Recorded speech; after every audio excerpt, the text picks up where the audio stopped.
Bonjour chers internautes, donc nous sommes toujours pour la souci Nabino na Amazing DRC TV. Donc tous na Massina donc l'entrée à Kulumba si fort en fait.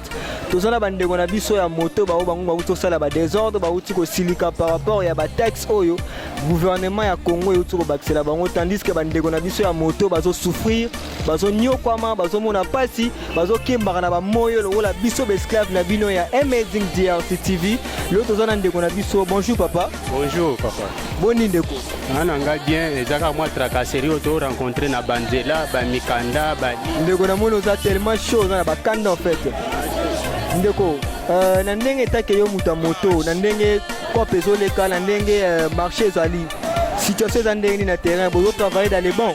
To travailler dans les bons te pombo on a nous ezate to tambola na moya mais ba taxe ba tracasserie eleki ba konzi ba tali la biso likambo parce que misala ezate to ba licencié ba gradué mais nyoso to sala po misala ezana ngote siko ko sala to débrouiller wana e komi susu ba tracasserie ebeli te to lembi na biso to na moya boye to zwe loro te mais omoni bo bakangi yo pesa mikanda boye na bo ba tracasserie nde elekele biso ba tracasserie eleki na oki to tuka suite moko ya ba taxi ba mateli bino etake yo conducteur ya moto papa ya bana bo vivre ndenge ni na ba taxi ya bongo message ni ko lancer fort na gouvernement na ministre oyo azotala biso na ministre message ni ko lancer ministre a raisonné pe po to zabana mboka to souffrir makasi po to ana misala te ba taxi ba matisa biso wana e ko pesa biso donc to zo atambongo ebele te mezaka ba taxi to futa ngoni mbongo eza na circulation de ba souffrance eleki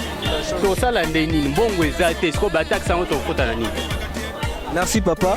Tout le monde bande ko basa un peu en fait. Bon, excusez papa. Bonjour papa. Ah bonjour. Boni papa. Bien Gabino. Amoni ozana bakanda obeni biso mbang to kita sur le terrain polo baba nini to moni ba uti ko sala bande ko ba to sala désordre kuna ba pandi ba tomboki ba lobi ministre école que la bango solution ba texte eleki ba lobi ke ministre to kanisa le kola c'est comme si au bout sera ba $100 na par jour yango ko ba texte à likolo en fait. Donc biso to zoaka ba o bango ba zo kanisa te. Mais nous qui biso dans le pays batu baza payer te baza payer bien te tozo longo distance au moins longo distance ozo kende pona 500 francs ozo kende distance pona 500 francs litre essence eza 2000 poko kisa 2000 wana combien de personnes ko mema va bango bazo matsa ba taxe wana soki batu baza payer bien pour peso 2000 francs na place to kena pona 500 au mona ngwe belete mais biso tozo souffrir tozo sala boye pour moto pété, mbele transport pesa mabe. Pour la taxe il y a $500. Au lobby ni notre taxe on a pour la ministre pour la taxe à $500. En tout cas pour la taxe à $500 il place wana a raisonné bien. Taxe à $500 non tozo à combien par jour. Tozo zonga na banda kuna na 10 000 francs. Tozo nga banda una ba 10 000 toza banda tozo lesa toza na ba tozo supporter mais tozo nga na siko mbongo wana oya senye bele wana toza ngwa na place wana akanisa bien. Merci papa. Bonjour papa. Bonjour papa. Bonjour. Tout le monde est tellement belé bo tomoki bakanda bo panzi bo tumbi donc message na yo ezani ni pona monsieur pour la présence Fachib na ministre na biso en fait. Bon monsieur journaliste na zo merci. Tala na no ta ba moto tozo kumba. Okoko ben na pe macha moto po e ba bien que tozo souffrir. Moto oyo eza contre valeur ya 50 000 francs. Journaliste a lo bato futa taxe ya $500. Tozo futela ndako tozana basi na bana to boite taxe wa soki za $10 kuna to soma yango. Et de deux azo lo baké taxe à $20. Fallait to bula ka pona chango to mata likolo te eloko ana ezalaka te ameka ko raisonner pona eloko ana en plus eloko ana eza terme politique alobaki là aki osimba côté bato moto c'est que asimi côté mabe pona mito toza ba chômeur toza musala tosala te moto net to côté tozo débrouiller à part ça na sana ibela koloba te on a lobi ana et fallait raisonner kaka pona likama. Merci tozo continuer tozo bande ko na biso kaka ba moto ba loba. Bonjour papa. Bonjour. Boni ndeko. Bien. Tomoni o temi liboso moto na yo boye tisiko yo zo déplacer te. esengo na yo eza nini na mao na yo eza nini komona bamécontentement na yo eza nini komona bataxe ya $500 mpa bata moto? Raisonner bien pour les cigana pour $500 wana yango tokangaka dans un mois. Somme toi sombi moto pour moto nanu d'abord ils ont $1000. Surtout $500 tu as contrat ya $1600. Tu vois aux une $500 au baki si likolo ba mikanda donc il faut quand c'est cigana bien. Na époque ya kabito bando so mukanda $10.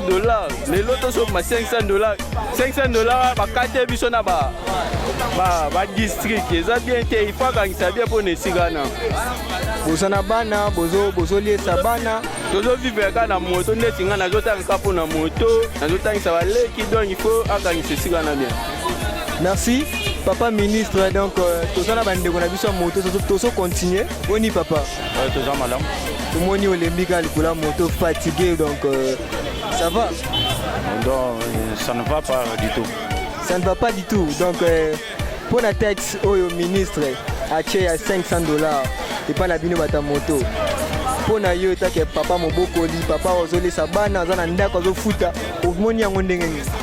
Bon, ministre wana za parmi bato oyo bazolinga teke bokonzi eza en place evanda bazolinga nde ko étouffer peuple congolais.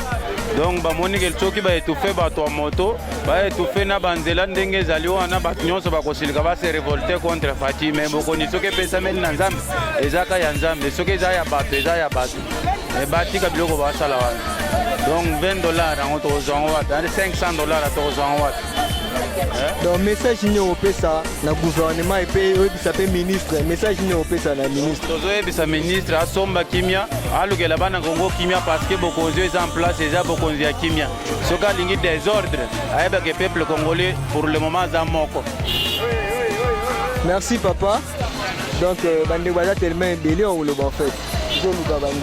Bonjour Ndeko. Bonjour. Bonne santé. De santé ça na bien. Timoni lelo bo tomboki bo panzi bo sali ba désordre makasi bo ba le betami ba gaz ba bazoki donc suite ezaka ya $500. Ba ministre kanisi comme si so bo bimina tongo bo zonga na ba versement ya $100. Ah ministre wana boye bisaye biloko yo sala na za na ngo benti. Bokonzi bazaka ngo pona peuple congolais $500 wana par jour nazo combien par jour pona pesa $500 wana. Kasi ministre pa kanisi ko bozo ba $100 ya par jour ya ngonde asali ke non bo futa taxe ya $500. Et boye bisia tika biloko na ya zoloka wana azoloka enfrontement na mboka pamba atika biloko wana za na ngo benti za mabi.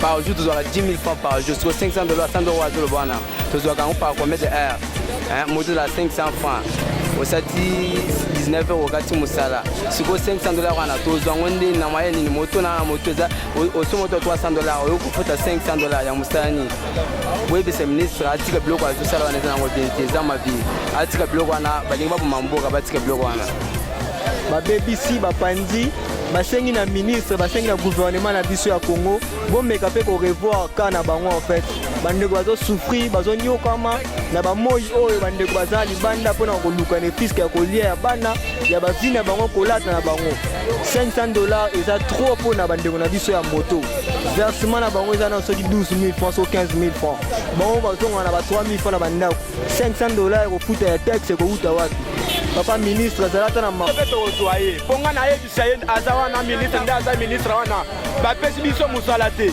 o biso tozo débrouiller po bato ya moto nyonso nde toza boye moto biso tosombi bamoto te tozo profite mpe na moto basombi bapesi biso po parmi bato ya moto toza na bandako tofutela na Kinshasa ye alobi topesa $500 po tozwa bamikanda ngai nayebiso ministre atika lukuta oza nango wana tokopesa mbongo te toza bakongole soki olingi oluka bitumba yaka biso bato ya moto tokutana yo na biso nayebiso yo ministre lokolo oluka babitumba epa bato ya moto okuta yango tokopesa eloko te ata $10 eza te. On n'a pas de service, on n'a pas d'emploi. On est en train de se forcer avec ces histoires ici. Mais pourquoi lui, on a exagéré vraiment avec les prix? Papa, on est tellement énervé dans ma campagne. À revoir la situation, si c'est possible, possible, on peut même réduire. Même à 50 $, ça peut aller. À 50 $, ça peut aller, mais pas 500, non. Oza pour ça, c'est à 50 $. Papa, si ce sont des documents. Et ces documents, on peut acheter. On peut tomber documenter. Mais il y a 500 $ pour tout qui n'est pas dit. Papa ministre, méga pe ko refoa kaya bande ko na biso ya moto. Bazo souffrir na moi o le wa biso pe tambola. 500 $ et ko uta wapi en fait. La bande ko na biso 500 $ et uta wapi. Bazo ça va 500 $ pour na coupe 1000 francs. Bazo ngi baza tellement en fait donc tous na bande ko na biso baza na bakanda banini donc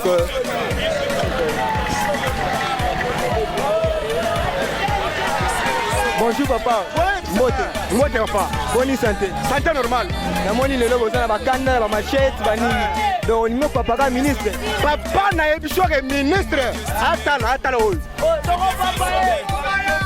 Lendi danger. Tala mikanda wana akende hotel la famille na ebiso te. Toi c'est lendi. À cause de responsable, il y a bateau au na terrain. Donc papa bango, papa na ebiso ke danger. Hein? Tala, tozana bana, batika ba jeune bango wana. Bango batala la position kolia bana na bisote, ezala basi na bisote. Soki balingi liwa to kokufa. Soki balingi liwa to kokufa to signer. Donc bozomona bandeko baza tellement énervé et tout.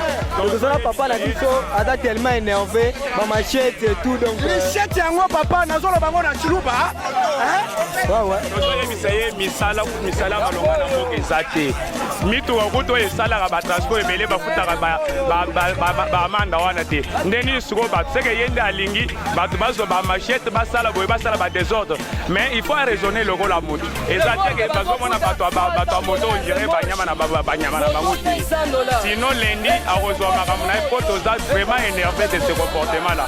C'est juste pour nous trahir. Si nous allons laisser la voie faire les transports avec la moto, qu'est-ce qu'il va faire? Qu'est-ce qui va passer de nous? Parce que parmi nous il y a des responsables.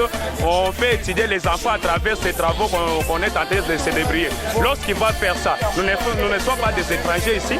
Nous tous nous sommes des Congolais. Comment faire trahir les gens jusqu'à ce niveau si longtemps que nous n'avons pas de travail? Tel que nous sommes, parmi les taxis motos, il y a des diplômés, il y a des licenciés, il y a des cadeaux, mais nous n'avons pas de travail. On s'est débrouillé à travers ça au lieu de voler, faire de n'importe quoi.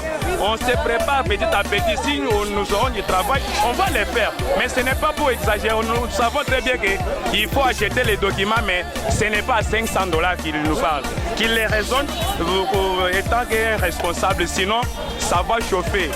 On est tellement énervé de ça. Donc, remerciement et pas ya caméraman et Nzambe pour la image oyo. Et c'est nga qui kozwa ndeko na biso ya caméra Amos donc Mbayo donc esclave na mino liboso donc Berry bon pomi pour na ba image oyo mais ndeko na biso Amazing DRC TV bazo tambola surtout pour na opesa bino ba news oyo na ba ndeko na biso ya moto bobo sanate ya ko s'abonner mamba remerciement lisutu pour maman na biso Priska donc pour la chaîne Vanda Boy pour maman na biso Priska donc tout comme na suka merci na bino bazo ta la biso bo continuer à ko s'abonner merci.